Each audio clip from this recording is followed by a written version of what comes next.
Hello दोस्तों, स्वागत है आप सभी का हमारे नई वीडियो में। दोस्तों, आज की वीडियो में हम आपको बताएंगे वेटनरी के कुछ इम्पोर्टेंट क्वेश्चंस के बारे में, जो कि एमसीक्यू क्वेश्चन है। उनके बारे में हम मेनली आपको बताएंगे आज की वीडियो में। तो चलो वीडियो को करते हैं स्टार्ट बिना किसी देरी के।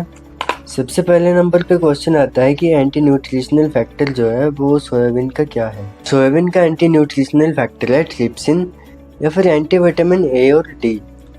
सभी एंटी न्यूट्रिशनल फैक्टर आपने याद करने हैं। जो भी कॉम्पिटिटिव एग्जाम होते हैं उनमें ये इम्पोर्टेंट क्वेश्चन होते हैं, तो आपको ये जरूर याद करने हैं। दूसरे नंबर पे क्वेश्चन आता है हमारा कि पैराकिटोसिस जो डिसीज होती है पिग्स में, वो किसकी डेफिशिएंसी की वजह से होती है। ये होती है जिंक की डेफिशिएंसी की वजह से। आपने मुझे कमेंट बॉक्स में ये बताना है कि जिंक की डेफिशिएंसी की वजह से और कौन कौन सी डिसीज होती है एनिमल में। अब अगली बात करें हम, तो आपको पीएच लेवल भी पता होना चाहिए नॉर्मल। जैसे ह्यूमन है उसका पीएच कितना होता है नॉर्मल, काऊ के मिल्क का कितना होता है, एवोमेसिम का कितना होता है, सीमन का कितना होता है, ब्लड का कितना होता है। आपको ये सब याद होने चाहिए। जैसे कि ह्यूमन की हम बात करें तो 6.6 से 6.8 तक नॉर्मल पीएच लेवल रहता है इसका। वही हम बात करें काऊ मिल्क की तो 6.4 से 6.6 तक रहता है। सीमन का भी 6.6 से 6.8।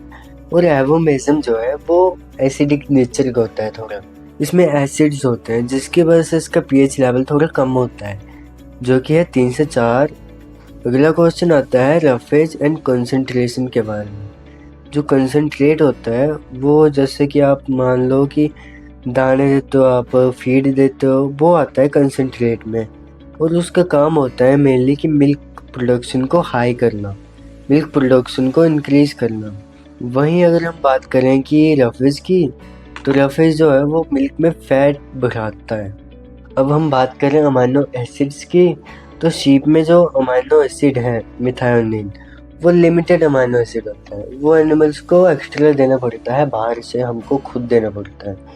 वहीं हम बात करें पोल्ट्री का लिमिटेड अमाइनो एसिड, तो वो है ग्लाइसिन। और पिग्स का है लाइसिन, जो कि लिमिटेड अमाइनो एसिड है। आपने कमेंट बॉक्स में बताना है कि डॉग्स का कौन सा है amino acid limited. Buffalo chocolate किसको कहा जाता है? यूरिया मोलासिस कॉम्प्लेक्स को ही बफलो चॉकलेट कहा जाता है। ईस्ट कोस्ट फीवर का अदर नेम क्या है? तो ईस्ट कोस्ट फीवर का अदर नेम है थ्लेरियोसिस, जो कि है एक प्रोटोजोअल डिसीज। दोस्तों, आपको सभी बीमारियों का अदर नेम और उनकी क्या इटियोलॉजी है, किस वजह से वो डिसीज हो रही है, वो आपको जरूर याद होना चाहिए। और एक दो मेन पॉइंट आप याद कर लो कि उस डिसीज में मेन सिम्टम क्या आते हैं। अगले क्वेश्चन की बात करें हम, तो रेड वाटर फीवर किसको कहा जाता है? रेड वाटर फीवर का अदर नेम होता है बवेसियोसिस। या फिर अगले नंबर पे बारी आती है थोइंग की।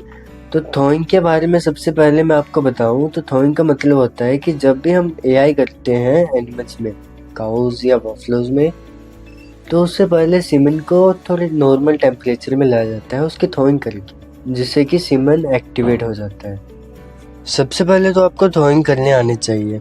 जो स्ट्रॉ होती है उसको गर्म पानी में रखा जाता है, जिसका टेम्परेचर होता है 37 डिग्री सेल्सियस 30 सेकंड के लिए। वहीं अगर आप टेम्परेचर को बढ़ा देते हैं 42 डिग्री सेल्सियस करते हो, तो उसकी टाइमिंग ओनली 15 सेकंड रह जाती है। वहीं अगर आप टेम्परेचर रखोगे 72 डिग्री सेल्सियस, तो ओनली 5 सेकंड तक आपको रखना होता है वहाँ पे। अगले क्वेश्चन की अगर हम बात करें तो लिक्विड नाइट्रोजन का टेम्परेचर कितना होता है नॉर्मल? -196 डिग्री सेल्सियस इसका टेम्परेचर होता है नॉर्मल। वहीं अगर हम बात करें कुछ बुक्स की, तो उनमें लिखा जाता है कि -195.8 डिग्री सेल्सियस इसका टेम्परेचर रहता है। अगला क्वेश्चन है कि पोल्ट्री में आईवी इंजेक्शन कहाँ लगाते हैं? आईवी इंजेक्शन और इंट्रामस्कुलर इंजेक्शन की साइट आपको पता होनी चाहिए। जैसे कि पोल्ट्री की आईवी साइट है विंग वेन, वहीं गायों की है जुगुलर वेन, डॉग्स की सैफिनस फीमोरल वेन्स, ये आपको याद होनी चाहिए। वहीं अगर हम बात करें ग्लांस पेनिस किस एनिमल में एब्सेंट होता है? पिग्स एंड टॉम में एब्सेंट होता है। ग्लांस पेनिस जो होता है वो पेनिस के ऊपर वाले लेयर को कहा जाता है। अब शॉर्ट डे ब्रीडर की बात करें तो ऐसे एनिमल जो शॉर्ट डे में, मतलब कि गर्मियों वाले दिन में हीट में आते हैं, वो एनिमल्स हैं शीप, कैमल एंड बफलोज। ऐसे एनिमल्स जो कि गर्मियों में हीट में आते हैं, गर्मियों में दिन भी बड़े होते हैं और शॉर्ट डे ब्रीडर में शॉर्ट डे होते हैं। ऐसे समझ लो, आप ट्रिक याद कर लो कुछ ना कुछ, उससे आपको याद हो जाएगा। अगर मैं आपको एक ट्रिक बताऊं तो शॉर्ट डे का आपने याद रखना है। तो शॉर्ट होता है शुरू एस से, शॉर्ट शीप, शॉर्ट सीप।